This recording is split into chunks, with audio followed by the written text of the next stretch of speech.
Alors, je me présente, je suis Carole Campeau, la coordonnatrice des services de soutien et d'accompagnement de Palier à Vie. Ça me fait un grand plaisir de vous accueillir ce soir pour notre deuxième conférence d'une série de 6 sur différents sujets. Notre conférencière, Nathalie Bazinet, va en parler longuement avec vous ce soir. Et comme je vous disais tantôt, il y aura une période de questions à la fin. N'hésitez pas à poser vos questions. Et puis, elle vous donnera un peu plus d'informations par la suite. Alors, moi, je vais transférer le rôle d'hôtesse à Nathalie dans les prochaines secondes. Alors, je vous souhaite une très belle conférence et vous allez être entre très bonnes mains. Vous allez être bien outillés avec Nathalie aussi, quand même beaucoup d'expérience au niveau du deuil. Alors, je vous souhaite une bonne conférence à tous et puis au plaisir de vous revoir à notre prochain atelier pour les gens qui sont inscrits pour le prochain atelier, qui est en fait une méditation guidée avec une autre charmante dame qui fait partie de notre belle équipe. Alors, Nathalie, je vais te transférer le rôle d'hôtesse. Et voilà. Parfait. Alors, je vous laisse entre les mains de Nathalie et je vous souhaite une bonne soirée. Merci Carole. Au revoir. Au revoir. Bye. Bye bye. Bye. Bon. Ben, bonjour. Bonjour. Ça me fait plaisir de faire votre connaissance. Donc, ce que je vais faire, c'est pendant la conférence, juste pour pas qu'il y ait de bruit de fond, je vais fermer les micros. Mais si jamais vous avez quelque chose à dire, vous pouvez ouvrir votre micro puis demander si c'est le bon moment. Puis je pourrais à ce moment-là vous répondre. Si vous avez des questions, vous pouvez les noter. À la fin, il va y avoir une période de questions. En fait, la conférence va durer à peu près autour d'1 heure. Après ça, il va rester 30 minutes là, pour qu'on partage. Moi, rendu à la fin, je vais fermer l'enregistrement. Puis là, s'il y a des gens qui ont besoin de parler de quelque chose qu'ils vivent ou quelque chose en lien avec la conférence là, qui les a interpellés puis qui ont envie de nous partager, bien, ça va être le moment. Donc, je vais commencer par me présenter. J'ai un chat, c'est le fun. Bon. Moi, je m'appelle Nathalie Bazinet. Je suis de la région de Saint-Jérôme. Je suis thérapeute en relation d'aide depuis déjà plusieurs années. Je me suis spécialisée en accompagnement du deuil suite au décès de ma mère. Ça ne faisait pas partie de mes projets. Puis, quand ma mère est décédée, j'ai eu envie d'aller explorer le deuil plus en profondeur. Un, pour me faire du bien parce que j'avais mon deuil à moi à vivre, mais aussi parce que ça m'a interpellée là, de voir comment je vivais ça. J'avais envie d'aller de comprendre tout ce qui se passe émotivement, tout en regardant aussi mon entourage, comment il vivait. Là, c'est douloureux, un deuil, là, surtout quand plus la personne est proche de nous, plus c'est difficile à vivre. Là. Donc, en fait, je vais commencer par, je vais juste arranger mon écran pour voir tout le monde. Donc,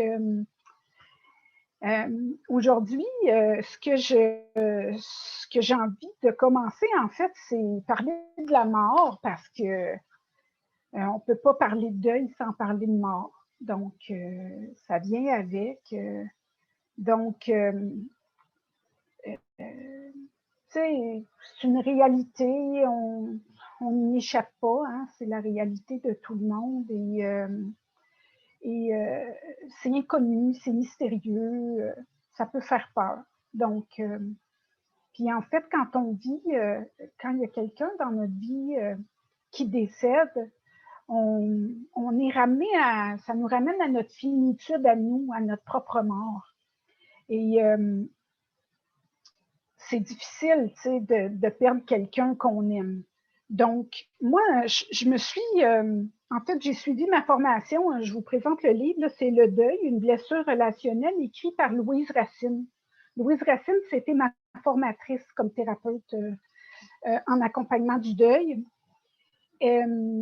Louise Racine a écrit une définition du deuil, mais qu'elle n'a pas inventée, bien sûr, mais elle a pris une définition de la mort incarnée. Hein? On est incarné dans un corps, donc la façon dont elle l'amène, c'est parce que souvent, quand on explique la mort aux enfants, on va dire des parties au ciel, on va dire tes parents sont partis en voyage quand c'est leurs parents qui décèdent, puis c'est une façon contournée de parler de la mort qui peut laisser chez la personne un sentiment d'attente que la personne va revenir.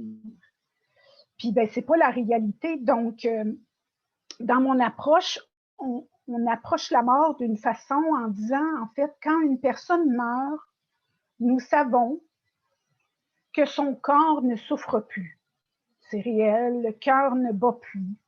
On ne pourra plus la voir, on ne pourra plus l'embrasser, on ne pourra plus la voir bouger, on ne pourra plus la toucher, ni la sentir. Sentir son parfum, l'odeur de son corps, de son pyjama. En fait, ce que ça fait aussi, c'est que les rituels, je vois que tu es touchée, Anaïs, je veux juste te dire que je suis sensible à toi. Les rituels de vie au quotidien disparaissent avec la personne.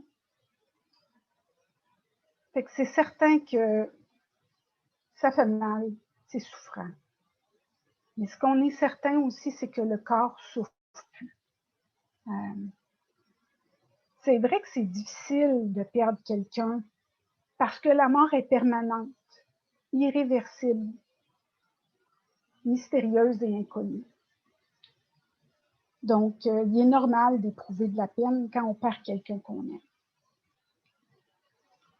En fait, j'ai été chercher des définitions.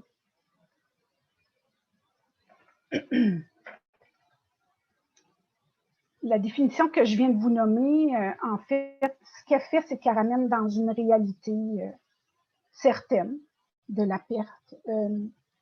Ça nous amène à vivre des manques, parce que la relation avec la personne qui est décédée est unique. Ça fait qu'on peut ressentir la douleur dans toutes les dimensions de notre corps. Ce qui rend la perte difficile, en fait, c'est de ne plus avoir accès avec la personne, de ne plus avoir de relation avec elle. C'est pour ça qu'aujourd'hui, je vais aborder le deuil comme une blessure relationnelle. C'est ce qui me faisait le plus de sens à moi.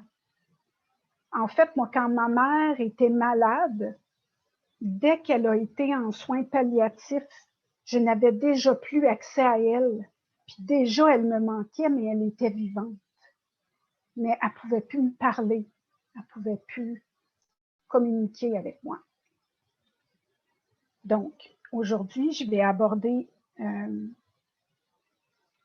le deuil comme une blessure relationnelle.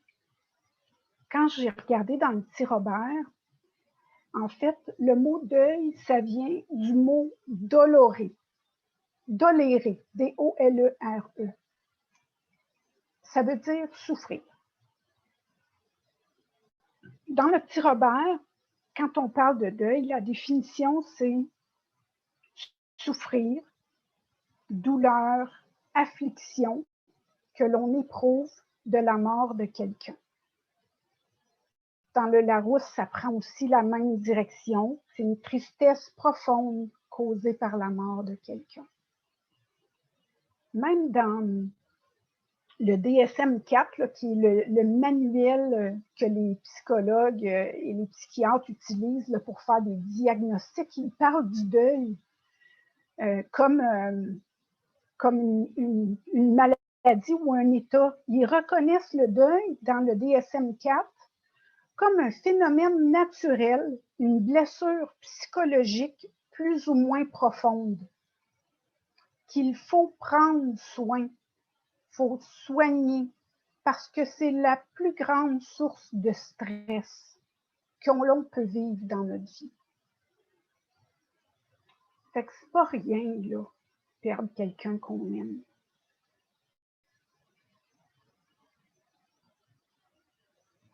Donc, ce qui fait qu'un deuil est difficile, que c'est difficile d'entrer dans le processus de deuil, il y a plein de facteurs, en fait, qui influencent le processus de deuil, puis qui rend difficile et unique le deuil.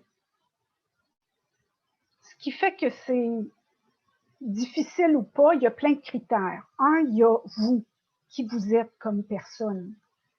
Chaque personne a son niveau de sensibilité. Chaque personne a une histoire de vie en lien avec les deuils et les pertes. Il y a des histoires familiales derrière ça. Il y a aussi notre âge qui influence. Il y a notre âge, c'est sûr que si on est un enfant, un adolescent, perdre un parent, ça n'a pas le même impact que quand on est adulte et qu'on n'habite plus avec notre parent. Fait que tout ça peut faire que le deuil est difficile ou pas. Il y a aussi le lien profond et proche qu'on a avec la personne. Tu sais, si c'est notre voisine qui décède, ça se peut que ça ne nous fasse pas le même impact que si notre voisine, c'est notre meilleure amie, puis on se confie à elle. Ça ne fera pas la même chose. Fait que c'est la profondeur et l'unicité de la relation qu'on vit avec la personne. Il y a aussi l'identité. Quel rôle joue cette personne-là dans notre vie? Quand c'est notre conjoint puis qu'on vit avec à tous les jours, ça n'a pas le même impact que si c'est notre beau-frère. Puis encore là, on peut être très proche de notre beau-frère. Donc, ce qui peut aussi influencer, c'est les circonstances de la mort. Le genre de mort, des fois, c'est de longues maladies, d'autres fois, c'est une mort subite. Ça va faire différent pour chaque personne. Des fois, c'est des morts tragiques, des morts par suicide. Ça a de l'impact. Les derniers moments vécus, les dernières paroles de la personne, les moments qu'on a passés avec elle, des fois, il n'existe pas ces derniers moments-là quand c'est une mort subite. Ça peut avoir d'impact aussi sur notre processus de deuil. Des fois, c'est les secrets de famille, les fantômes du passé. C'est toutes les choses qu'on ne s'est pas dit qui restent secrètes. La participation aussi aux rituels. Puis là, on en a moins avec le COVID. Là, il y a des gens qui n'ont pas eu ces rituels-là où on prend soin de soi à travers ces rituels-là. Donc, c'est ça. J'essaie de voir si j'oublie rien. J'ai tellement envie de vous apporter.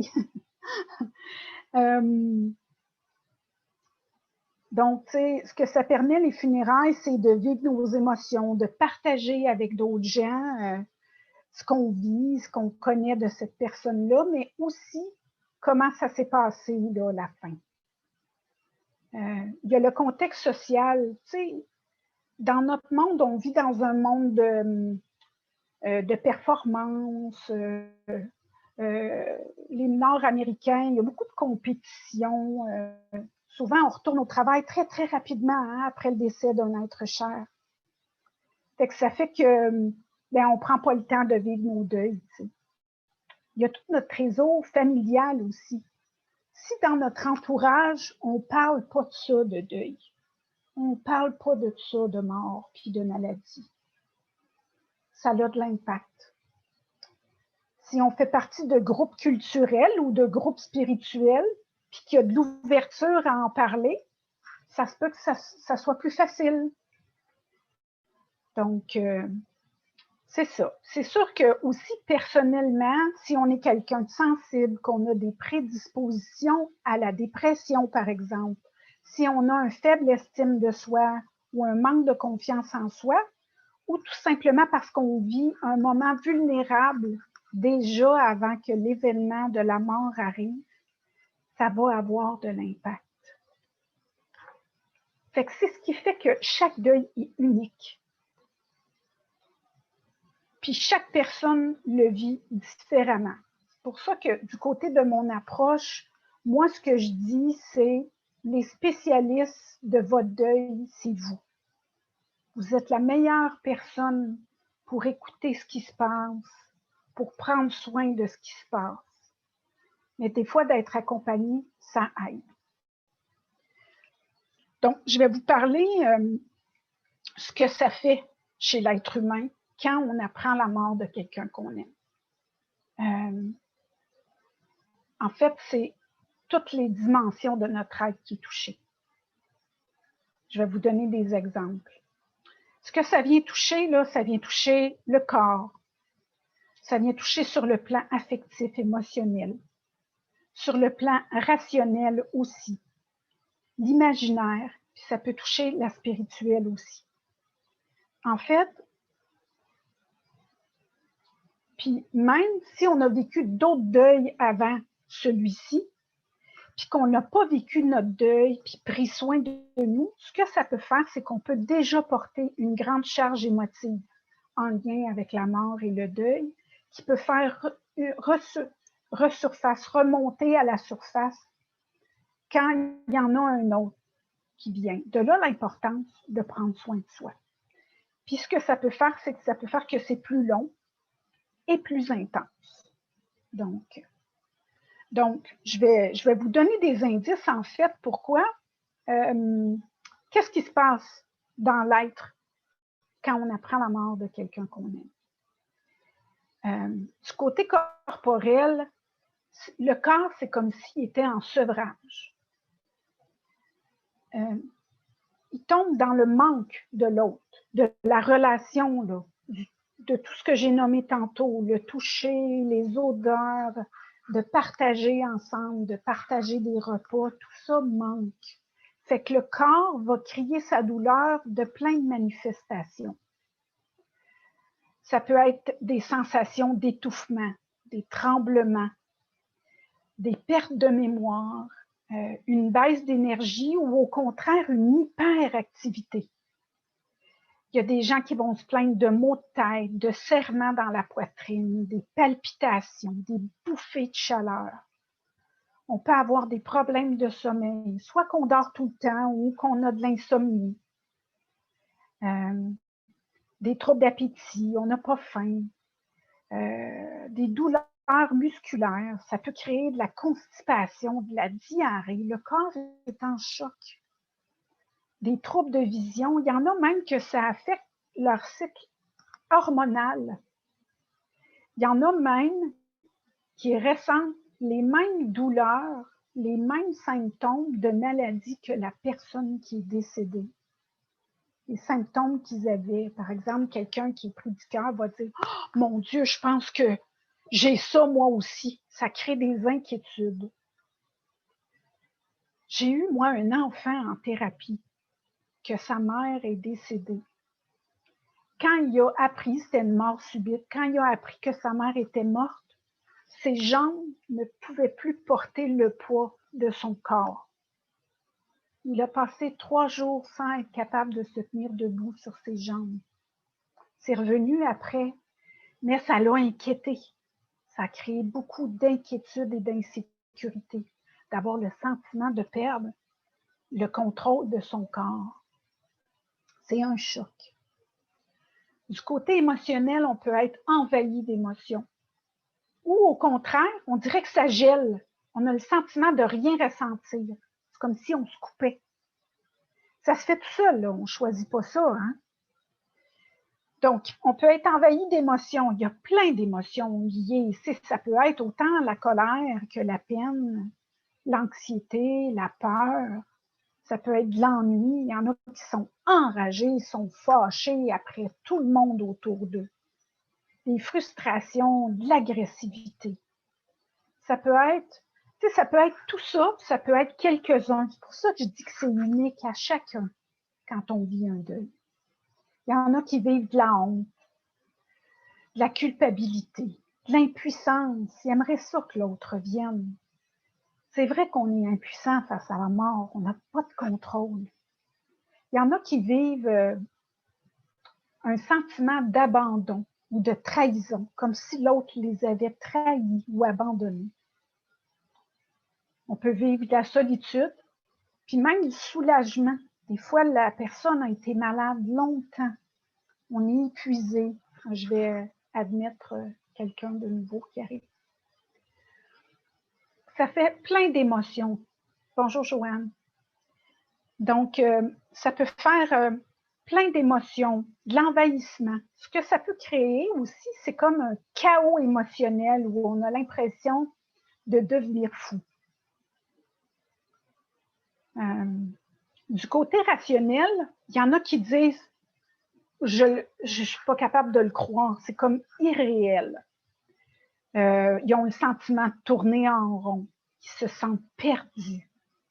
Ça peut être la somnolence, la confusion, l'oubli, des doutes, de la perte de concentration. La mémoire devient déficiente, puis on a l'impression aussi comme une forme d'hallucination. On entend la personne qui est décédée ou on la voit. Ce que ça a comme impact, ces symptômes-là, c'est que des fois, ça fait peur. Tu sais. On fait comme, mon Dieu, je suis après, qu'est-ce qui se passe avec ma tête?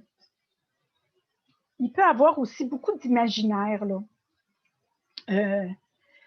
De dire qu'il ne faut pas avoir de plaisir, qu'il ne faut pas... on perd un peu notre créativité. On va le voir souvent chez les artistes. Ils perdent comme leur passion, ils perdent leur créativité. Du point de vue de l'imaginaire aussi, des fois, ça vient habiter nos rêves quand on dort, parce qu'il y en a qui ne dorment pas, il y en a qui font des cauchemars. Ils recherchent l'autre dans leurs rêves. Puis souvent, on va s'accrocher à des symboles, on va s'attacher à des biens matériels que l'autre avait. Tu sais, moi, j'ai entendu des gens dire « je dors encore avec son pyjama ». J'écoute encore le message sur le répondeur parce que c'est elle ou lui qui avait enregistré le message. Moi, mon père, il a gardé pendant 2 ans le message téléphonique de ma mère sur le répondeur. Puis, souvent, le côté spirituel aussi peut être atteint. Tu sais, on peut blâmer Dieu, blâmer la vie. Il y en a qui abandonnent aussi leurs croyances, qui abandonnent leur religion en disant ils se sentent trahis. Ça a beaucoup d'impact.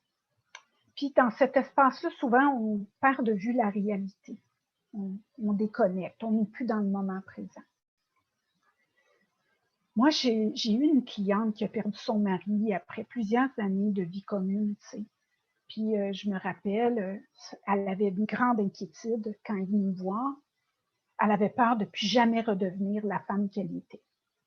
Elle disait, depuis le décès de mon mari, je ne suis plus la même, je ne me reconnais plus. Je pense que je deviens folle. J'arrive plus à m'organiser, je suis perdue, je suis dans l'une.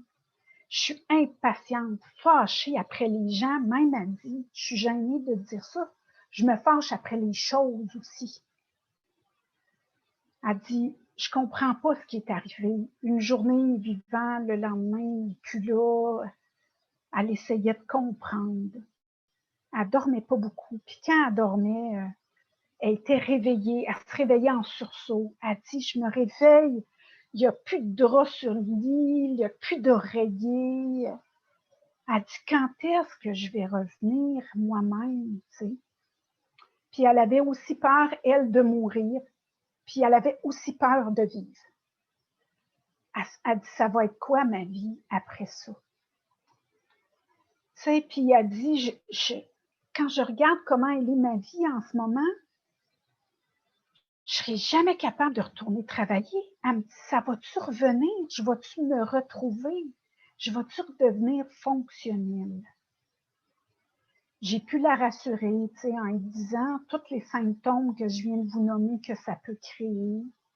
Elle a compris que ce qu'elle vivait en ce moment, c'était pas permanent.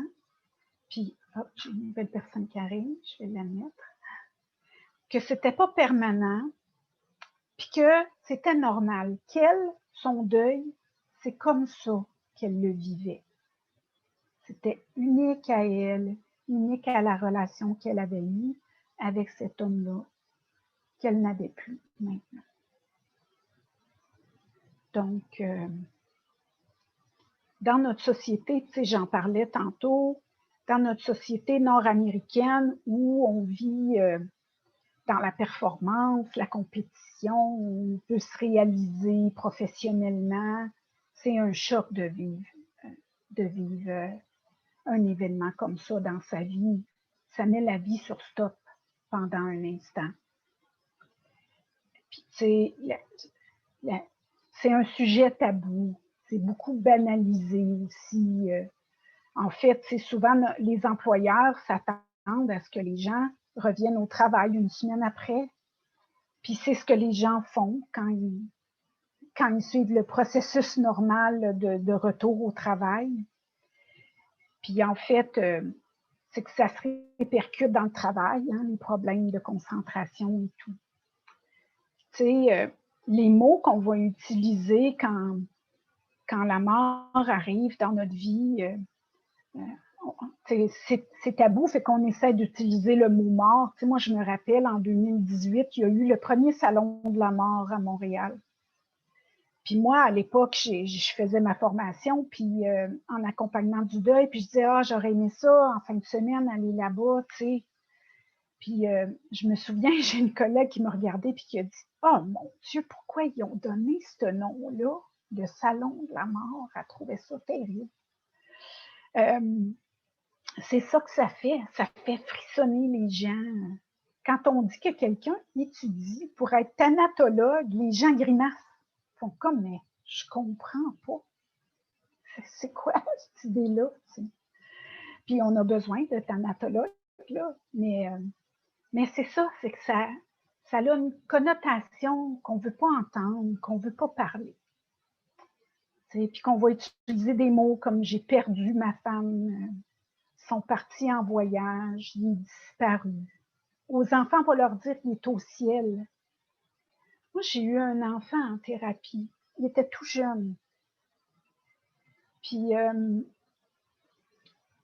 quand on faisait les jeux thérapeutiques, lui, là, il cherchait, on jouait avec les toutous dans la thérapie et on déterrait, il voulait déterrer des morts. Il cherchait une maman. Puis je ne comprenais pas parce que ses parents ne m'avaient pas dit qu'il vivait un deuil. Bien, à ma rencontre avec les parents, on a réalisé qu'il y avait une petite fille à l'école que sa mère était décédée. Et cet enfant-là vivait quelque chose par rapport à ça, d'imaginaire. Tu sais, c'était réel, la mort, mais ça l'a emmené l'enfant dans un imaginaire qu'il fallait soit déterrer ou aller dans le ciel chercher une nouvelle maman.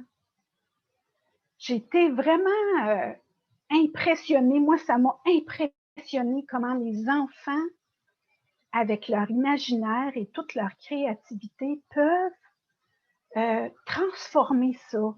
De là, l'importance de mettre les vrais mots, de ne pas dire que la personne est au ciel ou de dire qu'ils sont partis en voyage.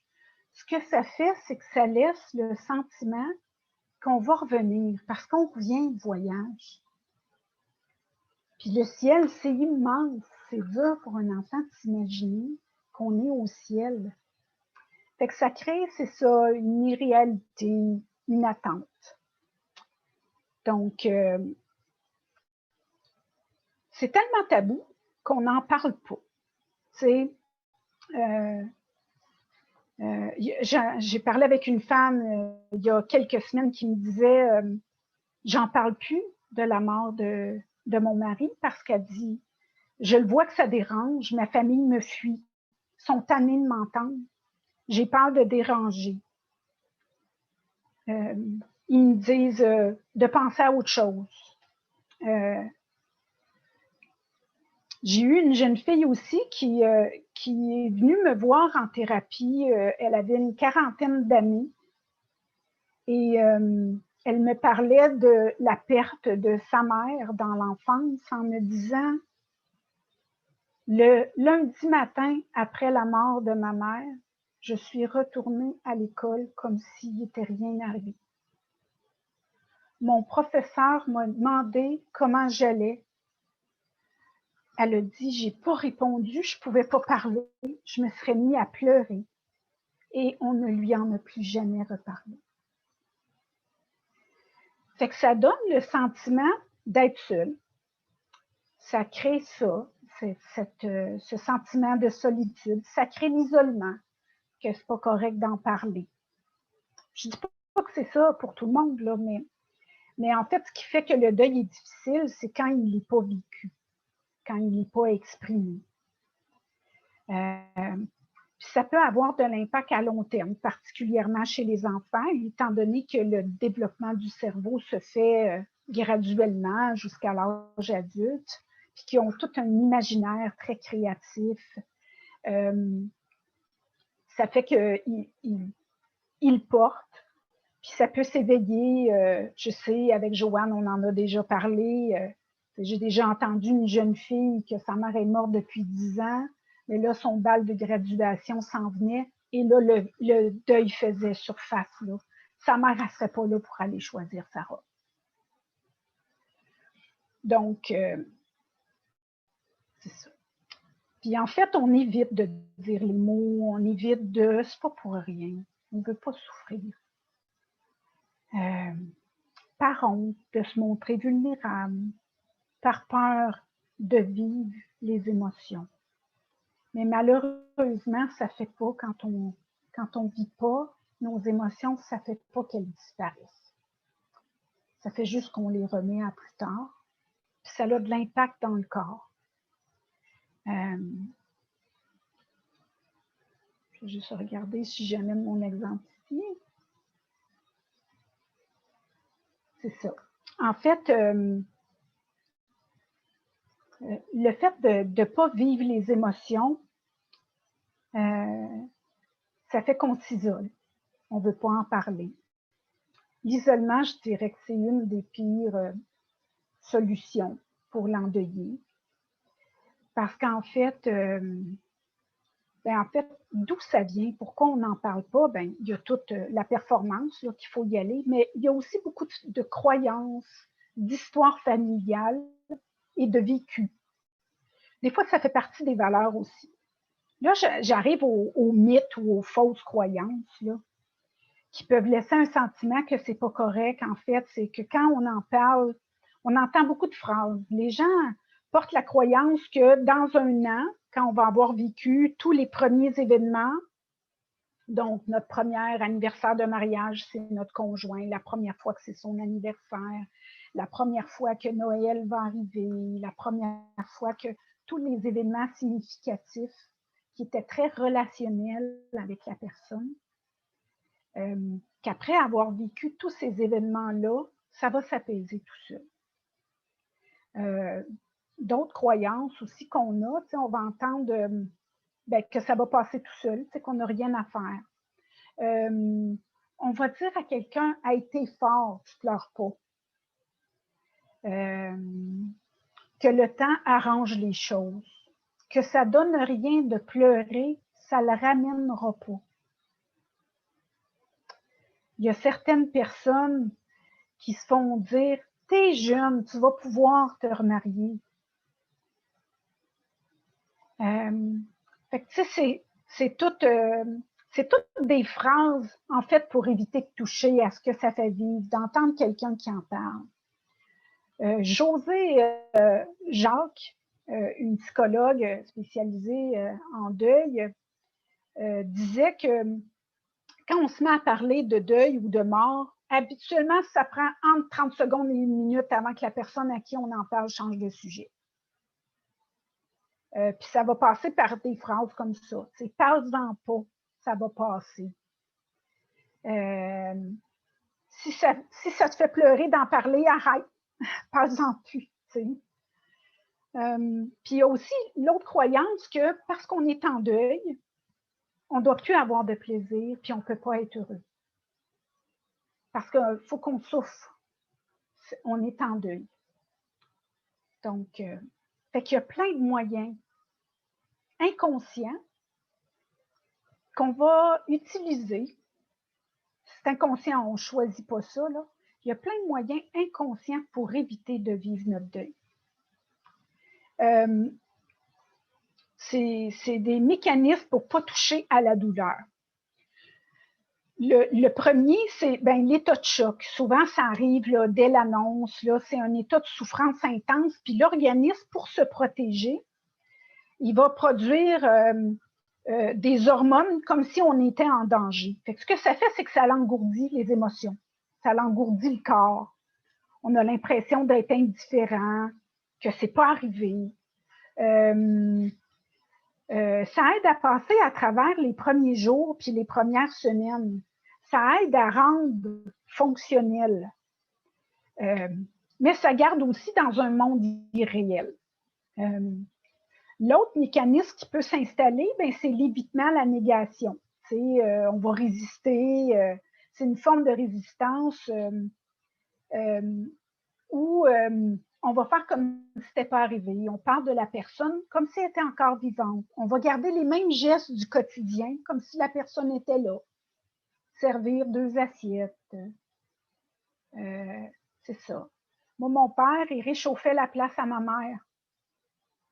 Il a toujours fait ça. Puis là, il dit, je réchauffais sa place, puis ça a pris des semaines avant que je réalise qu'elle ne reviendrait pas là, se coucher dans la place chaude. Tu sais. Comme la personne qui prépare le café le matin, on peut rester dans l'attente que le café se prépare. Tu sais. Bon, puis à un moment donné, ça vient à la réalité, là, mais il y a aussi la substitution. On peut remplacer la personne rapidement après par toutes sortes de façons. Des fois, c'est par une dépendance ou par l'activisme. Il y en a qui se mettent à travailler plein d'heures au travail. Ou une cause. Ils vont s'investir dans une cause, se mettre à faire du bénévolat. Il y en a d'autres qui trouvent une autre personne de remplacement. Mais comme le deuil n'est pas fait, ça amène beaucoup à comparer, à trouver que l'autre est différent de la personne qu'on aimait, qui n'ont pas les mêmes qualités. Puis souvent, on va le remarquer par une compulsion à parler de la personne décédée. On en parle tout le temps. Oui, mais mon mari faisait ça ou ma femme faisait ça. Fait que ça ne fait pas des relations, ça ne fait pas beaucoup d'ouverture pour laisser rentrer réellement de nouvelles personnes dans notre vie. Puis des fois, ça dure des années. L'autre mécanisme, c'est le refoulement et l'isolement. Dire que tout va bien, mais pleurer dans ses draps le soir. Mais d'avoir toujours une boule dans la gorge. Ce que ça fait, c'est comme on ne veut pas vivre en relation l'émotion, on montre que tout va bien quand les gens sont là, mais on essaie de ne pas voir trop de gens. C'est difficile d'être en relation. Il y a bien sûr la rationalisation, le questionnement. Là, on essaie de comprendre ce qui est arrivé, on cherche des solutions.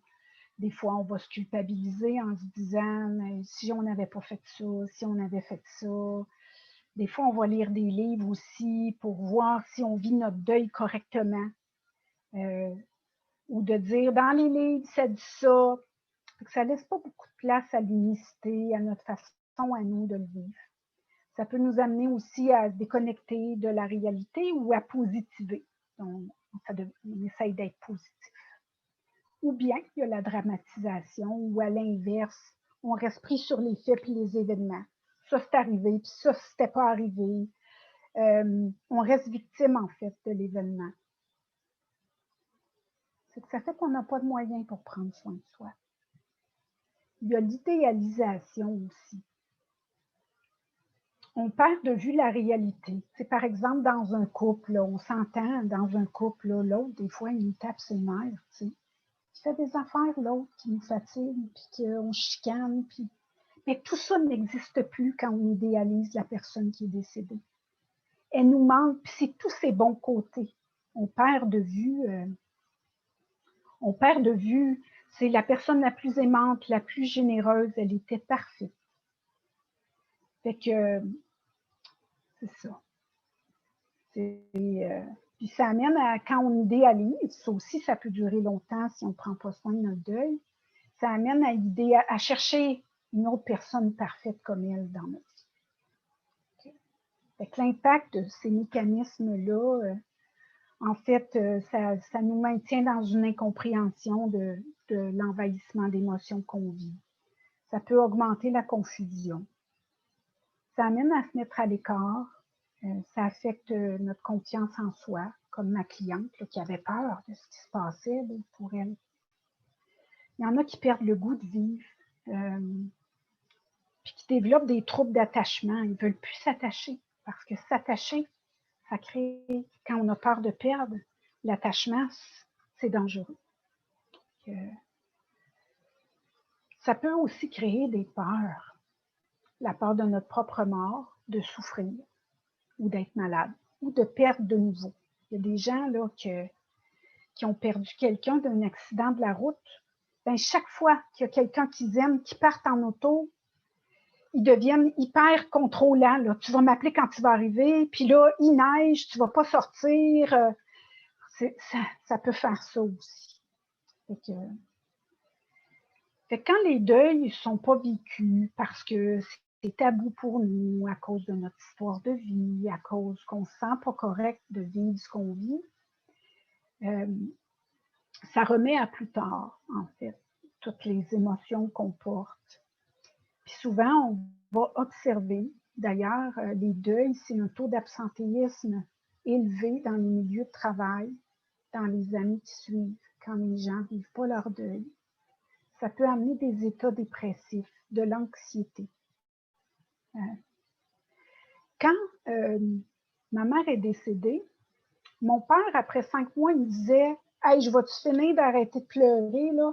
Ça fait 5 mois. » Ah, ça me touchait profondément qu'il me dise ça. Je disais « Papa, t'as passé 50 ans avec elle.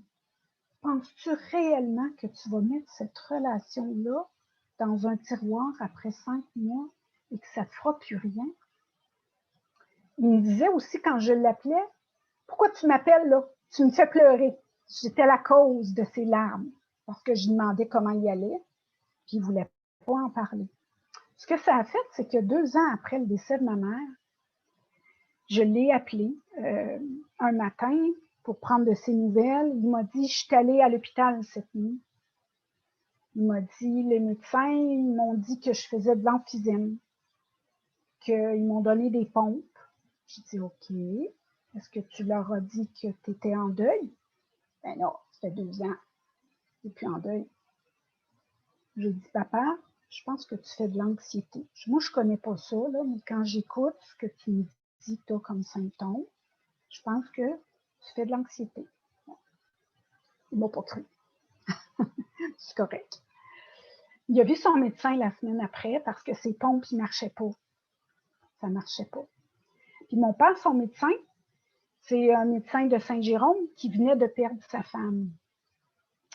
Et il était le dernier rendez-vous de ce médecin-là quand il a été le voir. Ils ont parlé toutes les deux du deuil qu'ils vivaient. Et ils ont pleuré ensemble. Et mon père, le lendemain, ne faisait plus d'anxiété. Parce qu'il a exprimé l'émotion qui était chargée depuis 2 ans dans lui et qu'il vivait de temps en temps seul dans ses couvertures. Pour moi, c'était très révélateur. Il m'a rappelé en me disant « Ma fille, tu avais raison, C'est pas parce que je voulais avoir raison, j'aurais juste aimé ça, qu'il souffre moins aussi.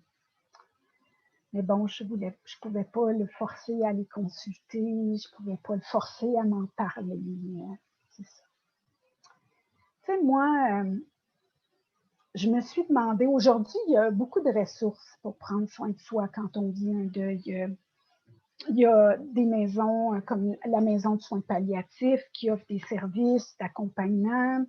Il y a des thérapeutes comme moi. Il existe la maison Montbourquette là, qui maintenant est fermée, mais il existe plusieurs organismes qui offrent un soutien. Puis je suis toujours étonnée d'entendre que les gens ne vont pas tant que ça consulter. Puis je me suis demandé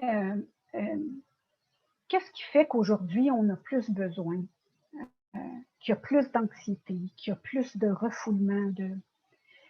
Puis dans le bon vieux temps, là, ça se passait comment? On exposait le corps 7 jours à la maison. Tout le village venait, un après l'autre. Qu'est-ce qu'on faisait? On racontait à chacune de ces personnes-là comment ça s'était passé. Qu'est-ce qu'on a vécu? Qu'est-ce que la personne nous a dit avant de mourir? On vivait les émotions, on pleurait, on était supportés par les voisins. Pendant 7 jours, on répétait, on parlait de ce qu'on avait vécu. Par moments, on riait, on se rappelait les événements heureux. D'autres moments, les événements malheureux. Les émotions étaient vécues. Aussi, ce qu'il y avait, c'est qu'on portait le noir pendant 1 an. Pendant 1 an, les gens qu'on côtoyait autour de nous savaient qu'on était endeuillés. On était reconnus dans notre deuil. Ça fait qu'on acceptait plus le processus. On était moins seuls. En plus, à ce moment-là, il y avait la communauté. Les gens allaient à l'église le dimanche matin. Sur le perron de l'église, les gens prenaient des nouvelles. Puis, comment ça s'est passé cette semaine? Les enfants, ils vont comment? As-tu besoin d'aide? Les gens prenaient des nouvelles et s'entraidaient. Inconsciemment, on faisait notre deuil. Aujourd'hui, on passe une demi-journée au salon funéraire. Les gens sont incinérés. On met une photo. On essaye de faire ça vite pour éviter de souffrir. Mais c'est difficile de ressortir de notre deuil, d'apaiser les émotions quand on ne les vit pas. Puis ce qui fait du bien, c'est de les partager. Un deuil, c'est une blessure relationnelle. Et ce qui fait du bien, c'est d'être en relation pour apaiser le deuil. Fait que toute seule, chez nous, dans nos couvertes à pleurer, ça fait pas que on libère l'émotion, qu'on se sent compris, qu'on se sent entendu. Puis il y a un grand besoin dans la relation qui est comblé. Ça, c'est un besoin spirituel. Les êtres humains sont des êtres de reliance. On a besoin de faire partie d'eux. Et dans la relation, on compte ce besoin-là qui est laissé pour compte quand on perd quelqu'un avec qui on faisait partie. On était un couple, où on était des amis, où on était des voisins, où on était des parents, des enfants, des frères, des sœurs. Il y avait une relation avec la personne décédée. Ce besoin de reliance-là qui est apaisé le deuil. C'est moi, je reste convaincue par expérience et pour l'avoir vécu moi-même à la perte de ma mère, que le deuil, c'est un processus et ça se vit. Ça demande de s'engager avec soi pour vivre le deuil, peu importe la façon qu'on va choisir. En terminant, je vais vous parler des besoins des endeuillés. On a besoin de parler, de parler. C'est vrai que ça se peut que notre famille n'en puisse plus d'entendre, parce que sérieusement, eux autres aussi sont en deuil, et eux autres aussi souffrent. Tant mieux si dans votre milieu familial, vous avez la chance de pouvoir en parler tant que vous le désirez. Mais il existe aussi des moyens d'en parler. Parler et reparler de comment ça s'est passé, ce que ça fait, c'est que ça fait qu'on peut se sentir compris. Ça fait qu'on peut exprimer, vivre l'émotion, sortir de l'isolement pour se sentir moins seul. Reconnaître et accepter l'endroit où on est dans l'ici maintenant, c'est-à-dire souffrant ou bien une journée. Le deuil, ça se vit une journée à la fois, des fois une minute à la fois. Ça permet de sortir du choc et du chaos émotionnel de parler. C'est une façon de prendre soin de soi et de se rapprocher de soi, d'être plus à l'écoute. Ça dégèle la mémoire aussi. Des fois, ça va arriver qu'il y a des moments relationnels qu'on a oubliés. Ça permet de départager l'imaginaire de la réalité. Ça permet d'entrer dans la souffrance réelle, mais pour la libérer. Ce que l'endeuillé a besoin aussi, c'est de comprendre. C'est pour ça que, dès le début de la conférence, je vous ai expliqué tout ce que ça peut faire dans l'être, dans le corps, dans les émotions, dans la tête de vivre un deuil. Parce que comprendre, ça sécurise. Quand on ne sait pas ce qui se passe pour nous, ça fait peur. On a le sentiment d'avoir perdu le nord. Donc, c'est ça, j'avais beaucoup de matériel. J'espère que je n'ai pas parlé trop vite. Donc, moi, je vous encourage, si vous vivez un deuil ou si vous connaissez quelqu'un qui vit un deuil, de prendre soin de soi, d'écouter qu'est-ce qu'on a besoin pour voir comment on peut prendre soin de soi, de trouver des gens avec qui parler, reparler. La maison de soins palliatifs, Palliavie, offre des services gratuitement d'accompagnement du deuil, soit en individuel ou en groupe. Moi, j'ai assisté à un groupe de soutien et j'ai vu la transformation de ces... c'était particulier, c'était toutes des femmes qui avaient perdu leur mari. C'est drôle, hein? J'ai participé là, en tant qu'aidante là, de la personne qui animait et j'ai vu le processus se faire dans ces 8 rencontres-là. C'était vraiment touchant, la reliance qui s'est créée entre elles.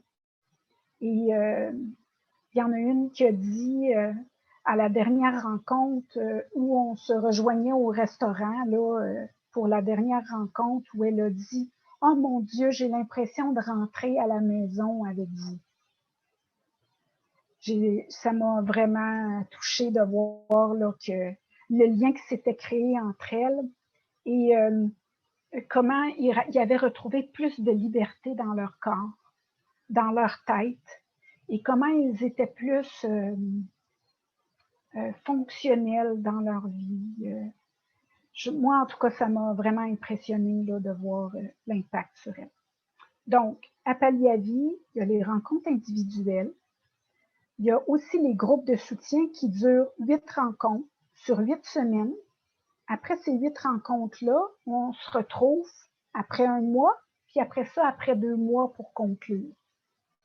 Et il y a des nouvelles relations qui se créent dans ces groupes-là.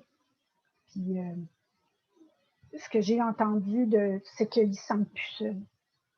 Ils n'ont plus le sentiment d'être toute seule à vivre, qui vivent. C'est ça. Donc, merci de votre écoute, de votre attention. Je ne sais pas si vous avez des questions. Vous pouvez ouvrir vos micros, là.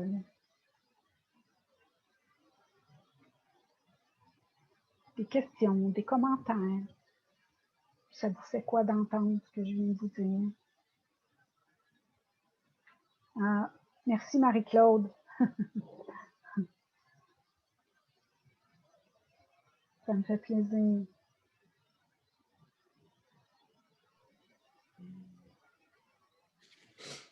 Eh bien, moi, je veux vous remercier parce que pour moi, le deuil est très récent. Et puis, vous avez éclairé beaucoup sur comment je me sens, puis que je ne suis pas en train de devenir folle. Donc, Oui. ça me sécurise. Merci beaucoup. Oui. Ah, mais je suis contente, Anaïs, que ça te sécurise. C'est juste que tu me dises ça, moi, mon objectif est atteint. Tu sais. Ben oui. Je suis contente que tu comprennes ce qui se passe pour toi, là, que tu n'es pas en train de virer folle. Oui. Ben oui. C'est vrai, C'est très, très récent, ça fait 3 semaines. Donc, je vais probablement entrer en contact pour avoir un groupe de soutien. Oui. Donc, Ça, il y en a un qui part là, à la fin mai, début juin. Il reste encore quelques places là, la dernière fois que j'ai parlé à Carole Campo. Donc, okay, est-ce que tu veux le numéro de téléphone? Oh, je vais le trouver en ligne, pas de problème. OK, parfait. Ben, merci Ouais. pour ton retour. Là. Ça me fait plaisir d'entendre ce que ça a fait pour toi. Tu sais. Je te souhaite de prendre soin de toi, Anaïs. Oui, c'est le nom de ma fille. Je ne sais pas pourquoi c'est marqué Anaïs, mais moi, c'est Ah! Sophie. Ah, c'est Sophie! C'est pas grave. C'est elle qui l'a Je utilisé sais la pas pourquoi dernière fois. C'est ça. probablement. Oui. Donc, Marie-Claude, attends, là, il y a des messages qui ont été écrits. Faites-vous un lien entre les deuils d'une personne décédée et un bris relationnel, la perte d'un emploi investi? Bon, en fait, ça peut créer des symptômes semblables de perdre un emploi. Ça peut créer un choc émotionnel aussi. En fait, ce qui caractérise le deuil, c'est la perte d'une personne décédée, mais ça peut créer le même genre d'émotion. Il y a des gens qui se remettent jamais, par exemple, d'une mise à pied ou d'un divorce. Puis ça demande ça aussi d'aller s'occuper de soi parce que ça peut faire vivre des émotions semblables à un deuil par décès. Tu sais, un lien au niveau du processus, ben oui, tu sais, il y a toute la partie, le lien en fait que je peux faire, Marie-Claude, en fait, c'est qu'il y a des émotions qui sont là, qui ont besoin d'être vécues, d'être partagées, parce que c'est ça qui les apaise puis qui libère. Donc, moi, j'encourage à prendre soin de soi quand on est envahi par des émotions qui restent après les. Tu sais, si tu es chez toi, tu vis des émotions, c'est intense, tu les vis, puis après, tu te sens bien, ça passe. Si ça revient continuellement, ben, il y a peut-être quelque chose là, qui est à libérer, qui est à partager, qui est à éclaircir. Un vécu derrière les émotions qui a besoin de. Puis, une personne proche qui vit un deuil, ben, en fait, il y en a plusieurs livres. Il y a, pour les enfants, il y a José Masson qui a écrit des livres là, pour accompagner un enfant endeuillé, puis qui a créé Mort, mais pas dans mon cœur aussi. Il y a José Jacques, là, qui est psychologue spécialisé en deuil, qui a écrit des livres. Je ne connais pas ses titres, par exemple, mais si vous recherchez sa bibliographie, vous allez voir là, les livres qu'elle a écrits. Puis il y a Louise Racine là, qui a écrit Le deuil, une blessure relationnelle. C'est un livre aussi où il y a des petits exercices, des petites réflexions pour apprendre à écouter ce qui se passe pour nous, qui peut être très aidant aussi. C'est ça. Donc, puis bien sûr, ben, il y a le soutien le soutien relationnel là, dans les groupes et ça me fait plaisir, Marie-Claude. Excusez-moi, est-ce que vous m'entendez? Oui, là, je t'entends, Nicole, je t'entendais. Okay. Linda, je t'entendais pas tantôt.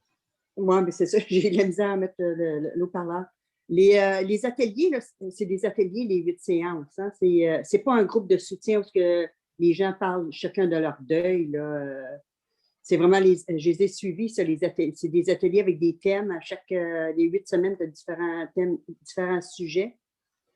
Tu l'as suivi à Paliavi? Oui, j'ai suivi avec Paliavi, j'ai suivi avec Paliavi et avec Sarcan. Oui, OK. Ben, je ne connais pas l'autre. Moi, je connais Paliavi. Là. À Paliavi, mêmes, oui, ben, il y a des ateliers, il y a des okay. partages, si on veut. Il n'y a personne qui est forcé de partager, mais... je veux juste savoir s'il y avait comme des groupes de soutien où ce que chacun, tu vas toutes les semaines, là, puis les gens parlent, pas d'un sujet en tant que tel, là, juste de qu'est-ce qu'ils vivent. Là. Juste, oui, je comprends, de soutien. Ben, moi, j'en connais qui existent en ligne, là. Moi, j'en connais. OK, vous en connaissez un? Ben, moi, je sais que chez Cercan à Saint-Eustache, ouais, ils ont ça. Mais je me demandais si à Saint-Jérôme, il y avait ça. Parce que nous autres, en tout cas, moi, ce que je suis plus desservie, c'est plus Paliavi. Là. Oui. Il y a Cercan qui faisait ça aussi. Là. Fait que vous le faites pas? Moi, si j'en fais, non, ben, pas en ce moment. Paliavi, ben, je ne sais pas. Je pense que c'est individuel ou en groupe de soutien comme vous avez connu. Je pense pas qu'il existe. OK, vous ne pensez pas qu'il existe? Non. OK. Mais c'est quelque chose que je vais proposer à Carole Campo. Si vous voyez de l'intérêt à ça, j'imagine qu'il y a d'autres personnes.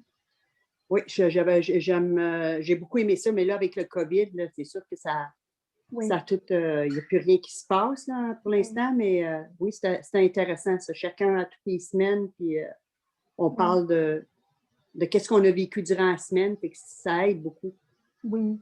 Ouais. Ben, moi, le seul que je connais, c'est en ligne. Donc, on peut être 100 si on veut. C'est sûr qu'à 100, il n'y a pas tout le monde qui peut parler. Mais en ligne, là, à date, je ne sais pas, je ne connais pas la popularité. Je sais qu'il y a des gens qui sont inscrits, puis c'est aux 2 semaines, là, moi, celui que je connais là.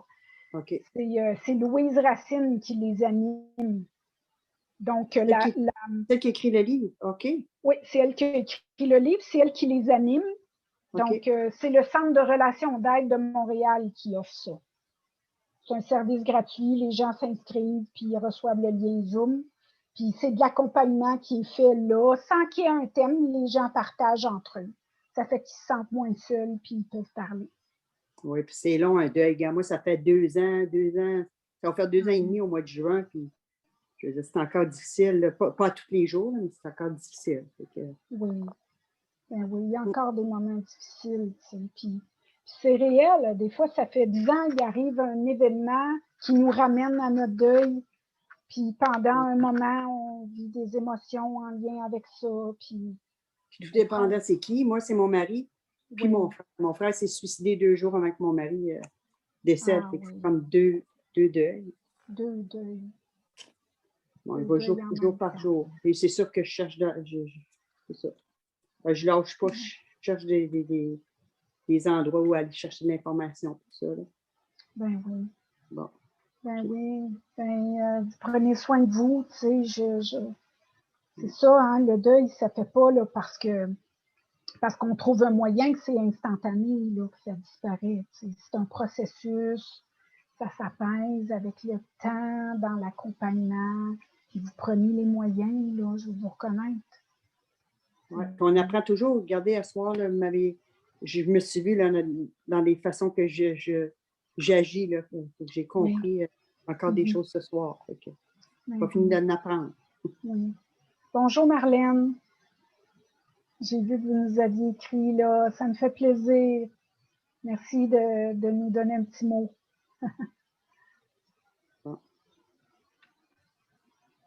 Ben oui, c'est ça, mais fait, vous continuez votre processus, vous continuez de prendre soin de vous, Linda. Ça me fait plaisir d'entendre ça. Pas, la vie continue, fait que On est là, nous, hein, on vit pour ceux qui sont là, vous savez. Oui. Mon Dieu, je ne vois plus personne. Moi. Est-ce que je suis toute seule avec vous? Non. Vous avez peut-être juste changé de mode d'affichage. Des fois, ça arrive que l'affichage est plus en groupe. Il y a l'affichage galerie ou l'affichage intervenant là, qui est possible. Peut-être que vous me voyez juste moi. Non. Moi et vous. Et pourtant, nous, on te voit. Vous êtes... là, Oui. je vois la madame là. Je me demandais, il y a juste moi qui parle. Je suis toute seule. Alors, un grand merci, Nathalie. Contente de te retrouver, de retrouver du contenu. C'est éclairant. Ouais. Merci bien à toi. Merci pour ton feedback, Joanne. Moi aussi, je suis contente de te voir. Ça me manque. J'aimais ça, nos réunions. Beaucoup de monde qui manque de voir du monde en personne. Ça va revenir un jour. Oui. En attendant, on se voit comme ça et c'est déjà plaisant. Oui, déjà. Déjà.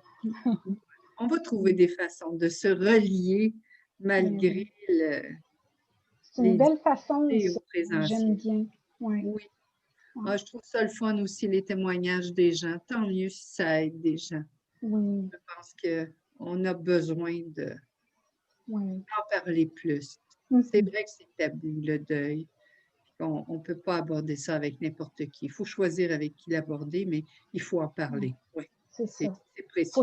C'est ça, il faut choisir quelqu'un qui est capable de nous entendre. Oui, oui. D'en parler. Oui, oui. En tout cas, merci encore. Ça me fait plaisir, Joanne. Au plaisir de se revoir bientôt. Bientôt. Bon, moi aussi, Marie-Claude. Oui. J'étais pour vous dire un gros merci à moi aussi. Oui, ça me fait plaisir, Linda. Ça peut aider, moi. C'est juste ça que je demande. Oui. L'auteur du livre, Marie-Claude m'écrit une question là, dans les discussions. C'est Josée Masson. C'est elle qui a créé Deuil Jeunesse au Québec. Elle a écrit plusieurs livres pour aider à accompagner un enfant qui vit un deuil. Donc, Josée Masson. Bonne soirée, Nancy. Au plaisir.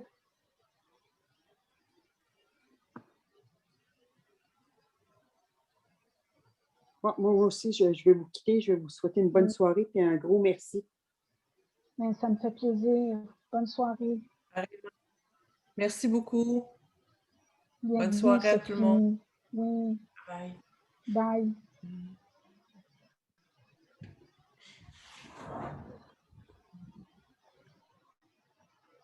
Donc,